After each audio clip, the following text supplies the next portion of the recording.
Jean-Jacques Goldman, l'une des plus grands artistes musicaux français, a laissé une profonde impression sur le public au cours de plusieurs décennies d'activité artistique. Il est non seulement connu comme chanteur et auteur-compositeur, mais aussi comme icône culturelle contemporaine avec des œuvres émotionnelles imprégnées de philosophie sur la vie, l'amour et la gentillesse. Même s'il a été éloigné des projecteurs pendant de nombreuses années, le nom de Jean-Jacques Goldman est toujours cité avec respect et amour par les fans. Et récemment, un de ses amis proches a révélé le dernier souhait de cet artiste, émouvant l'opinion publique. Jean-Jacques Goldman est une personne privée de sa vie personnelle. Tout au long de sa carrière musicale, il a toujours gardé ses distances avec les médias et a rarement partagé ses pensées secrètes. Cependant, à travers les chansons qu'il a composées, les gens peuvent ressentir son âme profonde et émotionnelle et ses philosophies de vie simples mais profondes. Goldman a écrit de nombreuses chansons célèbres comme Je te donne, Il suffira d'un signe ou encore un matin, des chansons devenues des légendes dans le cœur de nombreuses générations de mélomanes français. Mais ce qui fait que le public l'aime particulièrement, ce n'est pas seulement son talent musical, mais aussi son humilité, sa personnalité aimante et son style de vie simple. Après avoir décidé de se retirer de l'industrie musicale en 2002, Goldman a vécu une vie paisible, loin du bruit des artistes et des médias. Il consacre du temps à sa famille, à des activités caritatives et entretient surtout des relations étroites avec plusieurs amis de longue date. Au cours de ces années, de nombreux fans se demandaient s'il avait l'intention de revenir sur scène, mais Goldman a toujours soutenu qu'il avait mis fin à sa carrière d'interprète et qu'il n'avait aucune intention de revenir. Récemment, un ami proche de Jean-Jacques Goldman a dévoilé ses dernières volontés, ce qui a provoqué beaucoup d'émotions au sein de la communauté des fans. Selon cet ami, Goldman a déclaré un jour qu'il ne souhaitait pas une mort tranquille mais qu'il souhaitait « mourir sur scène », une image symbolique de son dévouement final envers l'art et la culture. Ce souhait montre non seulement l'amour profond de Goldman pour son métier mais constitue également la dernière gratitude qu'il souhaite adresser aux fans qui l'ont toujours soutenu pendant de nombreuses années. Mourir sur scène n'est pas un souhait rare chez les artistes, surtout ceux qui ont consacré toute leur vie à l'art. Pour Jean-Jacques Goldman, la scène n'est pas seulement un lieu de représentation, mais aussi un espace de connexion spirituelle entre lui et le public. Les heures où il restait sur scène, exprimant ses émotions à travers des paroles et des mélodies, était probablement le moment où il sentait qu'il vivait le plus pleinement. Le souhait de Goldman rappelle également à de nombreuses personnes le souvenir d'autres artistes décédés alors qu'ils se produisaient, laissant des souvenirs indélébiles dans le cœur du public. Cependant, même si le souhait de Jean-Jacques Goldman de « mourir sur scène » a été révélé par son ami proche, tout le monde ne sait pas que cela ne signifie pas qu'il reviendra sur scène. Goldman, ces dernières années, a choisi une vie simple et tranquille. Il apparaît rarement en public et ne participe même pas à des émissions de télévision ou à des événements musicaux. Mais le fait qu'il porte toujours dans son cœur le désir de « mourir sur scène » montre que son amour de la musique et son lien avec le public sont toujours fortement ancrés en lui. On peut dire que le dernier souhait de Jean-Jacques Goldman était d'affirmer que la musique et l'art ont toujours occupé une place centrale dans sa vie, même lorsqu'il a décidé de quitter la scène. Pour Goldman, jouer sur scène n'est pas seulement un travail, mais aussi une passion, la mission de sa vie. Cela augmente encore le respect et l'admiration que le public lui porte, car non seulement il vit pour la musique, mais il veut aussi mourir avec la musique.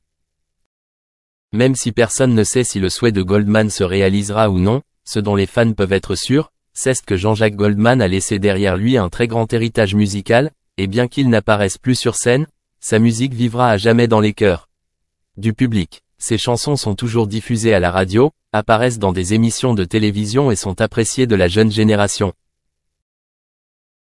De plus, une partie importante de la vie de Jean-Jacques Goldman qui ne peut être ignorée concerne ses activités caritatives. Tout au long de sa carrière, Goldman a participé à de nombreux programmes caritatifs, notamment Les Enfoirés, où il a beaucoup contribué tant musicalement que spirituellement. Cela montre une personne qui a non seulement un talent musical exceptionnel, mais qui a également un cœur compatissant et un profond souci pour la communauté. Bref, Jean-Jacques Goldman, avec ses chansons émouvantes et philosophiques, a laissé une marque indélébile dans l'histoire de la musique française. Et son dernier souhait, mourir sur scène, était le symbole de son amour total et de son dévouement à l'art. Bien qu'il se soit retiré des projecteurs, l'héritage qu'il a laissé sera à jamais une source d'inspiration pour des générations d'artistes et de publics. Jean-Jacques Goldman n'est pas seulement un grand artiste, mais aussi un être humain au cœur plein d'amour et au dévouement inébranlable envers l'art et la communauté. Jean-Jacques Goldman, l'une des artistes les plus célèbres et les plus influents de l'industrie musicale française, était autrefois une icône musicale avec une série de chansons à succès tout au long des années 80 et 90.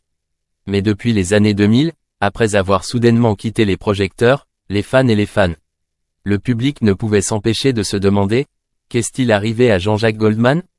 Comment s'est passée votre vie lorsque vous avez décidé de rester loin de la célébrité et de choisir une voix calme et autonome? Jean-Jacques Goldman fut un pionnier du pop-rock français, avec des tubes intemporels comme « Je te donne »,« Il suffira d'un signe » et « Encore un matin ». Ces tubes non seulement captivèrent les cœurs mais affirmèrent également sa position sur la carte musicale internationale. Cependant, après la sortie de l'album Chanson pour les pieds en 2001, Goldman semble disparaître de la scène musicale où il était associé depuis des décennies. Cet album, au style doux et humoristique, a apporté au public des émotions particulières, mais a également marqué la dernière fois que les fans ont pu profiter d'une de ses nouvelles productions musicales. Depuis, Goldman a commencé une nouvelle vie, loin de la gloire qu'il a connue autrefois. Il s'est concentré sur sa vie familiale et personnelle. Ces dernières années, il a vécu principalement entre Londres et Marseille, choisissant ces deux villes pour créer un environnement apaisé et à l'abri du bruit médiatique. Le choix de Londres, où sa renommée était moins connue, a permis à Goldman de profiter de la vie plus privée, tandis que Marseille, avec son atmosphère chaleureuse et son rythme de vie détendu, lui a permis de garder le lien avec la patrie française. Jean-Jacques Goldman est une personne très privée et apparaît rarement en public. Cela a amené beaucoup de ses fans à se poser des questions sur les raisons de son départ des projecteurs. L'industrie du divertissement vous ennuie-t-elle, ou voulez-vous trouver une vie plus simple, loin des pressions qu'apporte la célébrité? En fait, à travers ses rares interventions dans certaines interviews, on peut voir que Goldman a toujours été introverti et apprécie la valeur de la vie de famille. Il a dit un jour que, pour lui, la musique est un moyen d'exprimer ses émotions et non un outil pour maintenir sa popularité. La décision de se retirer des projecteurs ne signifie pas que Goldman a complètement arrêté de composer. S'il n'a pas sorti de nouvel album depuis Chanson pour les pieds, il continue de contribuer à la musique française, mais en coulisses. Il a soutenu et composé de la musique pour de nombreux autres artistes, dont de grands noms de l'industrie musicale. Parallèlement, Goldman participe également à des activités caritatives, contribuant à la communauté à travers des projets musicaux visant à collecter des fonds pour aider ceux qui en ont besoin. L'une des caractéristiques marquantes de Jean-Jacques Goldman est son enthousiasme et son esprit philanthropique. Il a participé activement à des programmes caritatifs tels que Les Enfoirés, une série de concerts caritatifs visant à récolter des fonds pour l'organisation des Restos du Cœur visant à aider les pauvres en France. C'est lors de ces concerts que les fans ont l'occasion de le voir réapparaître sur scène avec ses anciens collègues et amis, ne serait-ce que pour un bref instant. Sa présence à ces événements est toujours chaleureusement accueillie, démontrant que son influence sur le public est toujours très forte. En plus de la musique, Goldman passe également beaucoup de temps avec sa famille, notamment avec ses 3 jeunes enfants et sa femme Nathalie, de 28 ans sa cadette. Pour Goldman, la famille est le soutien le plus important, c'est la raison pour laquelle il est prêt à sacrifier sa carrière musicale pour pouvoir être avec ses proches et prendre soin de ceux-ci. C'est pourquoi sa vie ne tourne désormais plus autour de grandes performances ou d'albums à succès, mais plutôt de moments paisibles en famille, dans une maison cosy à Marseille ou à Londres.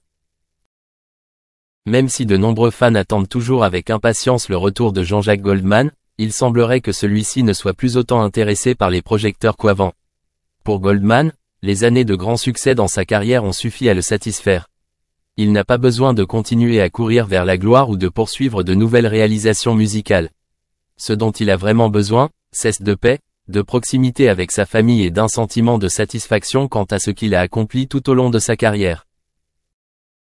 On peut dire que Jean-Jacques Goldman est l'une des rares artistes à savoir prendre du recul au sommet de sa carrière, pour trouver équilibre et bonheur dans sa vie personnelle.